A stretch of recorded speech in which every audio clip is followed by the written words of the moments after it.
저번에 저 찬양에 대해서 한번 제가 말씀을 나눈 적이 있는데 이 찬양을 통해서 하나님이 얼마나 기뻐하시고 웃으실까 이런 생각을 해봅니다. 오늘 찬양이 주부하고 이게 띄워진 거하고 좀 다르게 나왔었죠. 나 같은 죄인 살리시니 주부에는 있는데 띄워진 것은 전부에 의집셔서가 나왔습니다. 그래서 제가 조금 헤맸습니다. 그러나 이런 우리의 실수, 이런 실수까지도 하나님은 참 인간답기 때문에 좋아하시고 또 기쁘게 받으셨을 것입니다. 믿으신가요? 네. 어느 마을에 곡식을 저장할 수 있는 커다란 창고를 가진 아주 부자가 살았습니다. 근데 이 부자가 이제 한 해는 너무 농사가 잘 됐어요. 풍년이 들었어요. 풍년이 들어서 이 풍년 든 곡식이 너무너무 소출이 풍성했어요. 그런데 커다란 기존에 있었던 그 창고에 그 곡식을 다 쌓으려고 해도 쌓을 수가 없었습니다. 그러자 이 부자가 고민하다가 생각한 게 하나가 아이디어가 떠올랐습니다. 그렇지. 이 창고를 깨끗하게 허물어버리고 다시 더 큰, 이 곡식을 다 저장할 수 있을 만큼 더 큰 창고를 지어야 되겠다 해서 창고를 지었습니다. 짓고 거기다가 이제 고대들인 곡식들을 다 쌌습니다. 쌓고 나니까 막 얼마나 흡족한지 몰라요, 마음이. 야, 그 엄청난 큰 창고에 가득 물건과 곡식들을 다 채워놨으니 이제 여러 해 동안 내가 이거 가지고 걱정 없이 부족함이 없이 내가 살 수 있겠다. 이렇게 하면서 참 즐거워하고 기뻐했습니다. 그때 하나님께서 이렇게 말씀합니다. 너 영혼을 네가 다시 찾으면 어떻게 할 거니? 만약에 내가 너 영혼을 다시 찾는다면 너가 그 예배해둔 그 부족함이 없다고 만족했던 그 곡식 창고에 들었던 그 곡식들, 그 물건들이 다 누구 것이 되겠느냐 하면서 하나님이 말씀하십니다. 이게 지금 어디에 나온 말씀이냐면 누가복음 12장 16절에서 나와 22절까지 나오는 말씀입니다. 거기 보면 예수님께서 비유로 말씀하신 겁니다. 비유로 말씀하신 건데 이 말씀을 보면서 저는 문득 떠오른 것들이 참 많았습니다. 문득 떠오른 게 많았는데 이 말씀이 지금 우리 이 시대에 한국 사회와 한국 교회에 가장 적합하고 꼭 적용돼야 할 말씀이라고 저에게 굉장히 깊이 막 마음속에 들어왔어요. 한국 사회가 지금 어떻게 합니까? 물론 이 세상의 모든 사회가 다 동일합니다. 차별이 좀 심하고 낮을 뿐입니다. 이것을 이제 더 확대해서 말씀드린다면 어떤 한국 사회라고 국한시킬 수가 없습니다. 세상 나라와 하나님 나라라고 국한시킬 수가 있습니다. 세상 나라의 모든 구조는 어떻게 되어 있냐면 지금 이 부자가 생각하는 것처럼 그렇게 구조가 이루어졌습니다. 어떠냐면은 대기업을 보십시오. 우리나라의 대기업뿐만 아니라 세계의 모든 대기업들 보면 애플과 삼성의 그 싸움도 보면 꼭 이런 겁니다. 대기업들이 어떻게 해요? 자기들의 모든 것들을 채우기 위해서 그 엄청난 걸 채우고 있으면서도 더 채우기 위해서 중소기업을 무너뜨리고 동네의 구멍가게들을 다 문 닫을 만큼 그렇게 만드는 것이죠. 교회도 참 서글픈 얘기지만 교회도 그런 현상들이 많지는 않지만 보입니다. 교회를 아름답게 교회를 다 지어놨어요. 성도님들의 그 피땀 흘리는 헌금을 들여서. 그런데 교회를 지어놨더니 사람들이 너무 많이 오는 거예요. 근데 예배당이 부족해요. 예배당이 부족해서 이제 이걸 어떻게 고민할까 하다가 결정이 교회 예배당을 다시 건축하자. 이렇게 합니다. 성전이라고 하잖아요. 여러분들 하지 마세요. 성전은 아닙니다. 예배당이에요. 예배당을 다시 짓자고 결정을 해서 그 엄청난 좋은 예배당, 그걸 다 꾸밀고 엄청난 돈을 들여서 다시 짓습니다. 그 짓는 이유가 뭐예요? 자꾸 오는 그 사람들을 다 수용하겠다는 거예요. 이 부자처럼. 더 크게 지어서 모두 다 수용하겠다는 거예요.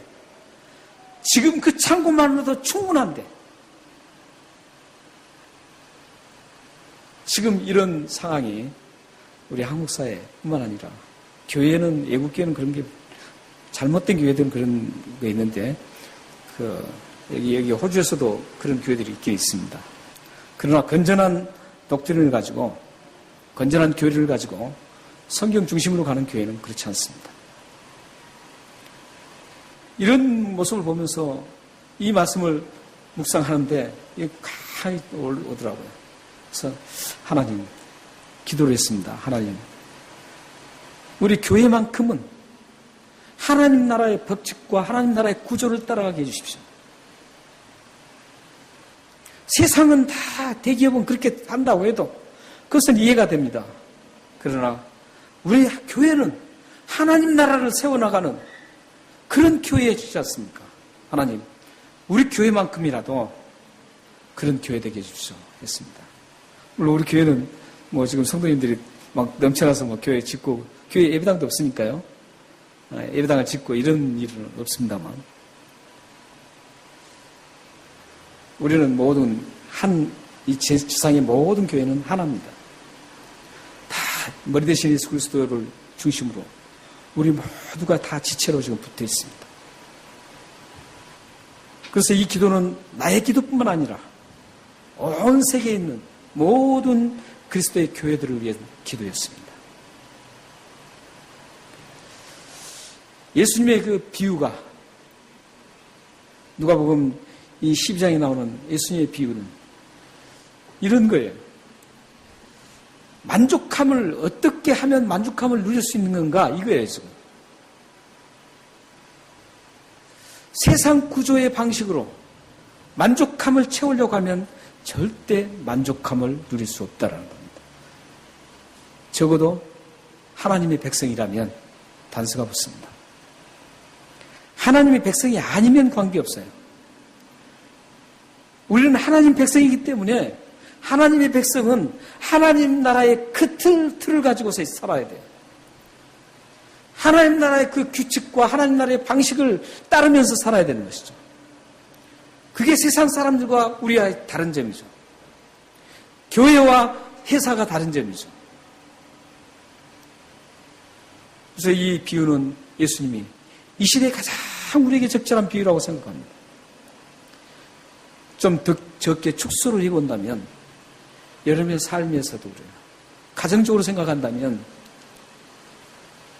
여러분들이 모든 걸 많이 가지려고 하는, 내가 가지기 위해서 양육방식처럼, 세상의 방식처럼 다른 사람을 쓰러뜨리고 내가 가지려고 하는, 내가 지금 하나님 주신 것은 넉넉하게 여기지 않고 하나님 주시는 지금 이 나의 현재가 정말 하나님 주시는 최상의 것이라는 것을 알고 감사하지 않고 어떻게 하면 더 해서 끌어모으려고 하는 이런 사고방식은 하나님 나라의 사고방식이 아니라는 거예요. 장사를 해도 마찬가지고요. 장사가 혹시 여러분들 하시다가 기억을 하시다가 안 되잖아요. 안 되면 하나님의 주시는 그 분량이에요. 그럼 거기서 감사하는 거예요.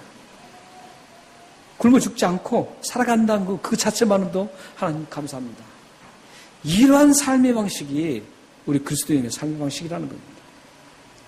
세상 사람들은 그거 견디지 못합니다. 세상 사람들은 장사가 안 되면 어떤 수단 방법을 가리지 않고 어떻게든 장사를 어떻게 성공시키려고 합니다. 그러나 하나님의 백성들은 그렇지 않습니다. 수단 방법을 하나님이 중심으로, 하나님이 기뻐하시는 방식으로 설정하고 그 기업을 운영해 나가는 거예요. 지금 하나님은, 예수님의 비유는 물질이 많고 적음에 의해서 부족하고 풍족하다는 그 기준이 안 된다는 거죠. 부족함이 없는 삶은 하나님과의 관계성이 있다는 겁니다. 하나님과 어떤 관계를 내가 맺고 사느냐, 여기에 의해서 나의 부족함과 풍족함이 결정된다는 겁니다. 그러니까 여러분의 삶 속에 내가 지금 현재 여러분들 다 그 부족을 느끼잖아요. 다 부족함을 느낍니다. 어느 분은 그래요. 어느 분은 돈이 물질이 있으면 건강이 부족해요. 또 건강한 분은 또 물질이 또 부족해요. 하나가 채워졌다고 생각하면 하나가 부족해요. 이 세상에 낙연의 길을 가는 우리는 이런 경험을 할 수밖에 없는 그런 상황에서 살아가고 있습니다. 이 세상은 그렇게 살아갈 수밖에 없어요. 그렇기 때문에 우리는 이런 상황을 부족해도 하나님 감사합니다. 하나님께서 나를 책임져 주실 것이죠. 하고 그대로 하나님을 신뢰하면서 믿고 가시는 거예요. 설마 굶어 죽는다고 해도 그건 감사하면서 받아들여야 합니다. 그게 우리 믿음의 선진들의 모습이었어요. 사도 바울이 그랬어요. 베드로 사도가 그랬어요. 예수님의 제자들이 그랬고 우리 신실하게 하나님을 믿고 살았던 사람들의 모든 생활 패턴이었어요. 그게. 여러분, 우리의 삶이 물질 앞에 비굴해지면 안 됩니다. 물질에 의해서 내가 부족함이 없다라고 생각하면 안 됩니다. 하나님과 관계가 내가 어떻게 맺어졌느냐에 따라서 부족함이 느껴지고 만족함을 느껴야 합니다. 건강하다고 해서 여러분들 내가 부족함이 없다고 생각하면 안 됩니다. 여러분의 삶 속에 하나님과 관계가 가장 중요합니다. 우리는 지난 주일에 생각했던 거 그거였었죠. 하나님을 경외하는 사람은 어떻게 하는 게 하나님을 경외하는 삶인가, 이걸 우리가 생각했었습니다. 하나님을 경외하는 삶은 언행 같은 거, 이런 세 가지를 말씀드렸었죠. 오늘 시편은 34편에 나온 말씀입니다. 그리고 나서 하나님을 경외하는 사람이 어떻게 된다 그랬어요? 부족함이 없는 삶으로 하나님이 인도해 주신다 그랬어요. 하나님을 경외하면 하나님께서 우리를 부족함이 없는 삶으로 인도를 해 주신다 그랬습니다. 시편 23편을 함께 곁들여서 말씀을 드렸었죠. 그런데 이 부족함이 없는 삶에 대해서 지난주에는 어떤 게 부족함이 없는 삶인가를 나누질 않았습니다.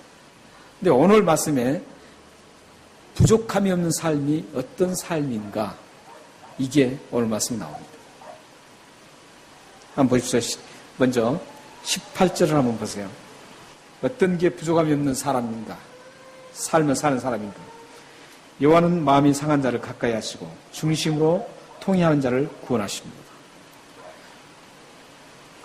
먼저 가장 첫 번째 기본적인 1차적으로 부족함 있는 삶을 사는 사람은 1차적인 삶이 자신의 죄악성, 자기가 죄를 지을 수밖에 없는 연약성을 알아야 합니다. 인정하고 그 죄악성을 깊이 느끼고 통회하는 마음으로 하나님 앞에 그 죄를 회개해서 구원받은 사람, 이 사람이 곧 부족함이 없는 삶을 사는 사람입니다. 여러분들이 내가 부족함이 있는 삶을 살고 싶다 하면 부단히 여러분들의 죄를 많이 끄집어내서 하나님 앞에 고백하십시오.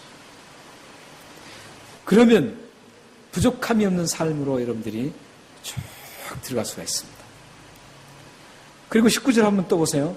19절은 어떻게 됐습니까? 의인은 고난이 많으나 여호와께서 그의 모든 고난에서 건지시는도다. 하나님께서 고난을 우리에게 고난이 참 많다 그러죠. 의인은 고난이 많대요. 의인은 막 축복받고 막 세상에 잘 사는 게 아니에요. 성경은 다 이렇게 얘기하고 있어요. 의인은 고난이 많으나. 그 많은 게 문제가 아니에요. 많은 게 문제가 아니라 여호와께서, 하나님께서 그의 모든 고난에서 건져주신다는 거죠. 우리 고난 참 많습니다.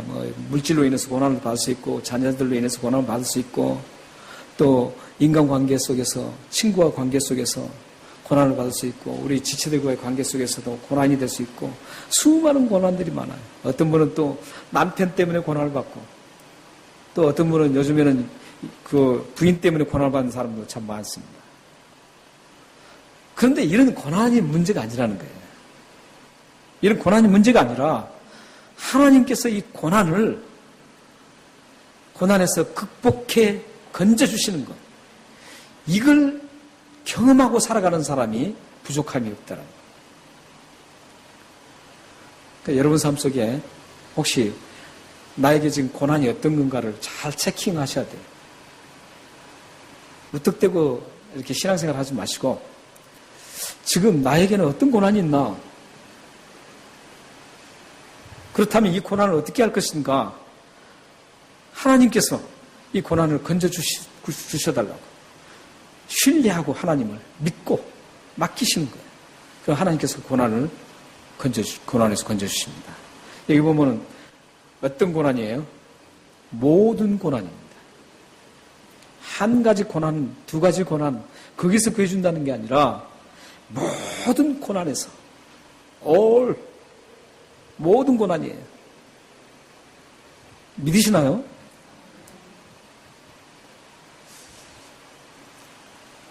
하나님 말씀이에요, 이게. 하나님 우리에게 약속해 준 말씀이라고요. 모든 고난에서 여러분들 건져주신 분이 하나님이십니다. 하나님은 그러신 분이에요.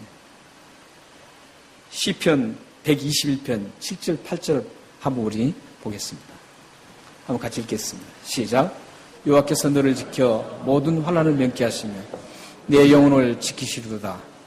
여호와께서 너의 출입을 지금부터 영혼까지 지키시리로다. 영혼까지 지키실 때 어떻게 해서 영혼까지 지키신다 그럽니까? 7절에 모든 환난에서 건져주시고 영원토록 지켜주신다는 것. 하나님은 여러분에게 다 아세요. 여러분의 생각도 하시고 여러분들이 행동은 물론이고 마음먹은 것도 다 아세요. 그런데 여러분들이 고난받는 걸 모르시겠어요? 다 아세요. 그 고난을 다 아시는 하나님을 여러분들이 인정하셔야 돼요. 그 고난을 아시는 하나님께서 여러분 고난을 받고 있을 때 하나님이 그래 자타 웃고 계시지 않아요. 하나님은 여러분 고난 받으실 때 아파하고 힘들어할 때마다 하나님도 함께 아파하시고 힘들어하세요. 마치 예수님께서 십자가에 죽으시고 우리의 모든 아픔을 담당하셨던 것처럼 십자가에서 우리 고통을 모두 담당하셨어요. 가시에 가시멜관을 쓰시고 양손에 못을 박히시고 채찍으로 마시시고 이런 모든 고난을 아픔을 예수님이 십자가에서 다 감당하셨어요. 마찬가지로 여러분들이 지금 당하는 그 고난, 힘듦 이런 모든 것들을 하나님은 지금 다 당하고 계세요. 너는 나, 나는 너, 나는 나 이게 아니에요. 우리는 그리스도 안에서 하나, 내 안에 하나님이 계시고 하나님 안에 내가 계시는 거예요. 그래서 하나님은 우리의 고난을 지금도 다 짊어지시고 아파하셔. 그걸 아시기 때문에, 아픔을 아시기 때문에 여러분들의 모든 그 고난을 해결해 주시기 위해서 엄청나게 노력하셔요. 그리고 꼭 해결해 주십니다. 건져주십니다. 그리고 더 나가서 20절 한번 보세요. 20절 보시면 그의 모든 뼈를 보호하시며 그 중에서 하나도 꺾이지 아니하도다. 이 말씀은 사실 이제 후에, 아주 후에 1200년 후에 예수님이 십자가에 죽으신 그 뼈를 꺾지 않는 그 말씀의 성취로 기록되고 있습니다. 여기 보면은 뼈를 꺾지 않는다. 모든 뼈를. 여기도 모든이라고 써 있습니다. 우리 뼈는 이 머리와 이 몸통이 총 80개의 뼈가 있답니다. 80개. 그리고 팔에는 64개의 뼈가 있답니다. 그리고 다리 부분은 총 62개의 뼈가 있답니다. 총 몇 개죠? 수학 잘하신 분들. 206개입니다. 저는 수학을 잘 모르지만 미리 다 계산해 갖고 왔습니다. 206개의 뼈가 있습니다. 근데 그 뼈를 보호해 주신다는 거죠. 꺾이지 않도록. 이게 무슨 말일까요? 우리는 이 말을 좀 더 아주 리얼하게, 아주 실제적으로 제공해 주는 말씀이 하나 있습니다. 누가복음 21장 18절 말씀.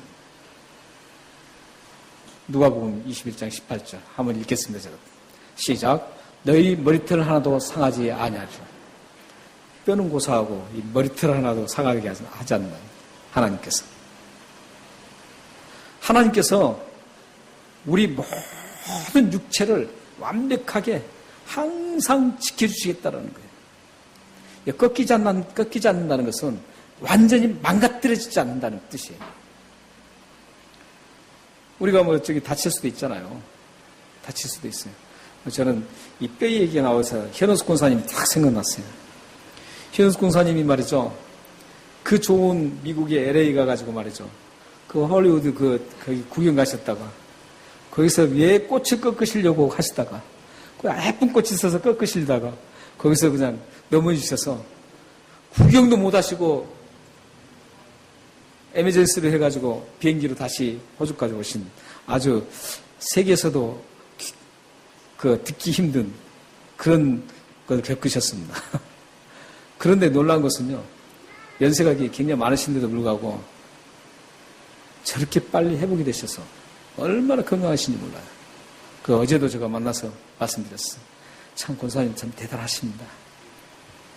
그렇게 했는데도 젊은 사람보다 더 일찍 그렇게 회복해서 이렇게 하는 것은 다 하나님의 은혜입니다.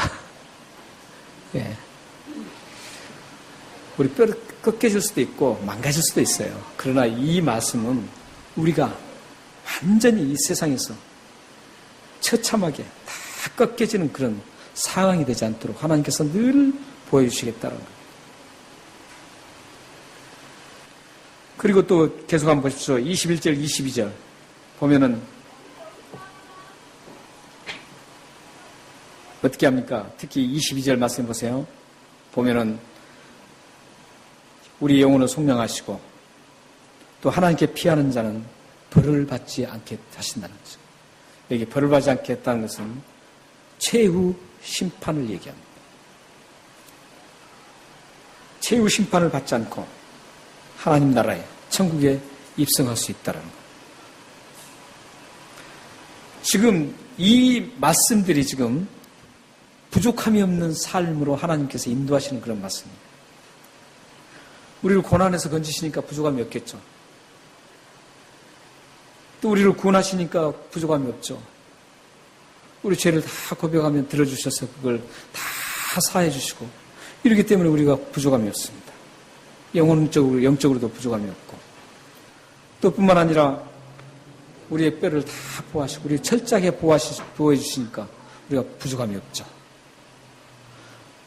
마지막 최후 심판 때까지도 벌을 주지 않고 우리를 하나님 잘했다 칭찬하시면서 천국으로 입성시켜 주시니 우리는 부족함이 없습니다. 근데 우리는 여기서 잘 보셔야 될 게 있어요. 여기서 지금 이렇게 지금 계속적으로 부족함이 없게 만들어주신 그 분이 누구예요? 하나님이세요. 하나님이 빠지면 여기서 아무것도 아니에요. 그렇기 때문에 누가복음 지금 12장에 있었던 그 말씀과 오늘 말씀과 거기서 지금 중요하게 등장되는 게 뭐냐면 하나님이 안 계신 물질은 아무것도 아니라는 거예요. 아무리 물질이 많고 건강하고 명예 권세를 거머쥐었다고 해도 하나님이 빠지면 그 사람은 부족함이 없는 삶이 이루어질 수 없다라는 겁니다. 반대로요. 반대로 가진 게 하나도 없어요. 힘들어요. 건강도 참 안 좋아요. 남들이 무시할 만큼 내가 명예도 없고 권력도 없어요. 그럴지라도 만약 그 사람에게 하나님이 관계가 가장 돈독하게 이루어진다면 그 사람은 부족함이 없는 삶을 살아갈 수 있습니다. 재물이 넉넉하다고 해서 부족함이 없는 게 아니고 건강하다고 해서 부족함이 없는 건 아닙니다. 자녀가 잘 되고 못 되고 그런 관계 속에서 부족함을 느끼고 풍족함을 느낀 거 아닙니다. 우리의 부족함은 어디서 오느냐면 하나님과의 관계가 깨뜨려졌을 때 오는 겁니다.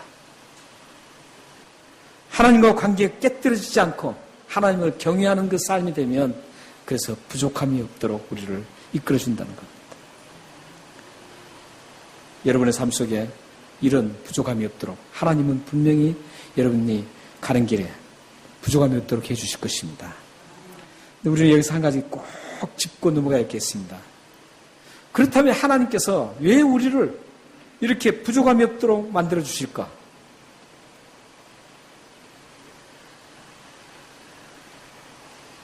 그 해답을 우리는 오늘 본문 속에 나오는 호칭을 통해서 알 수 있습니다.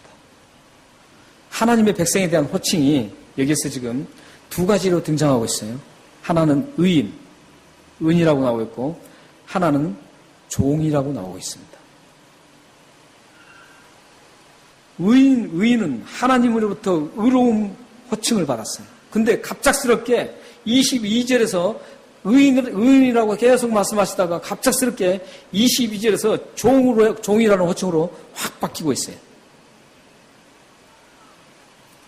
왜 그럴까요? 하나님께서 부족함이 없이 하는 그 이유가 여기에 있습니다. 하나님께서 부족함이 없도록 우리를 이끌어주신 그 이유는 의인이 되어서 하나님으로부터 의인이 되어서 죄를 용서받고 천국 백성, 하나님의 백성, 하나님 자녀가 되었어요. 된 다음에는 우리의 삶이 어떻게 살아가야 돼요? 하나님을 섬기는 자로 살아야 됩니다. 종으로 살아야 됩니다. 그러니까 하나님께서 우리를 부족함이 없도록 물질도 주시고 우리 건강도 주시고 모든 부족함을 우리에게 주신 그 이유는 뭐예요? 하나님을 섬기도록 하기 위해서입니다. 하나님의 종이 되어서 하나님을 섬기고 봉사하게 하기 위해서 우리를 부족함이 없도록 만들어주시는 겁니다. 그래, 내 이제 부족함이 없어. 내 잘 살고 잘 먹을 거야. 내 즐기면서 살 거야. 이 얘기 아니라는 거예요. 그런 삶을 위해서 하나님 우리를 부족함이 없도록 이끌어주시는 게 아니에요. 푸른 초장으로 이끌어주시는 게 아니에요. 쉴만한 물가로 이끌어주시는 게 아니에요. 우리를 쉴만한 물가로 푸른 초장으로 부족함이 없는 곳으로 이끌어주신 이유는 우리를 종으로 삼으셔서 하나님을 섬기고 하나님을 봉사하기 위해서 우리를 부족함 없이 채워주신다는 겁니다. 그렇다면 우리는 또 한 가지 여기서 보이지 않는 하나님을 어떻게 섬길 수 있는가? 보이지 않는 하나님을 어떻게 봉사할 수 있는가? 여기에 우리는 하나님 문제에 직면할 수 있습니다. 하나님을 섬기고 하나님을 예배하고 하나님을 예배하는 것을 우리가 이렇게 예배 드리죠. 섬기고 봉사를 어떻게 합니까?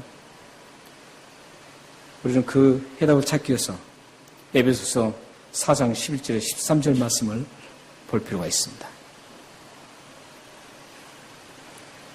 함께 읽겠습니다. 띄워놨습니다. 자, 읽겠습니다.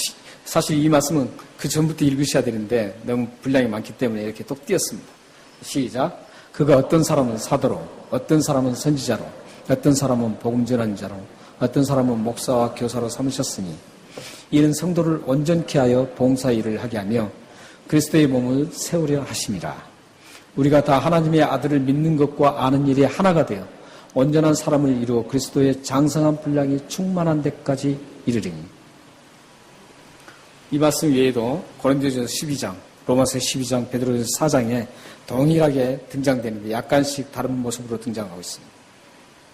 근데 이 에베소서 4장 11절 13절 말씀에 보면 하나님을 봉사를 하는 어떻게 해야 되는지를 가르쳐주고 있습니다. 하나님 우리를 부르시고 봉사를 하기 위해서 각자 은사대로 다 은사를 주셨어요.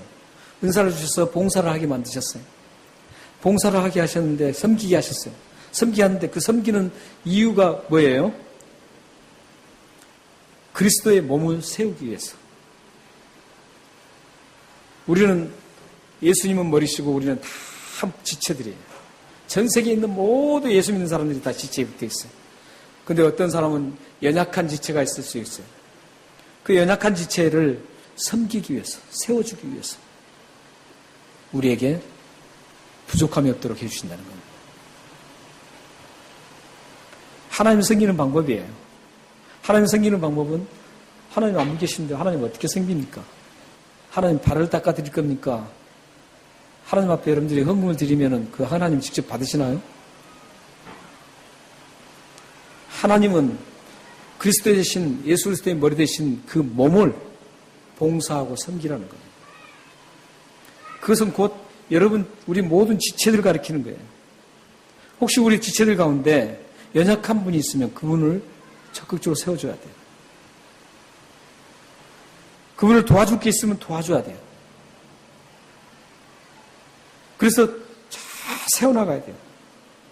한 지체가 예를 들어서 저 손가락 하나가 만약에 이게 다쳐서 정상적이 아니라고 봤을 때 어떻게 되겠어요?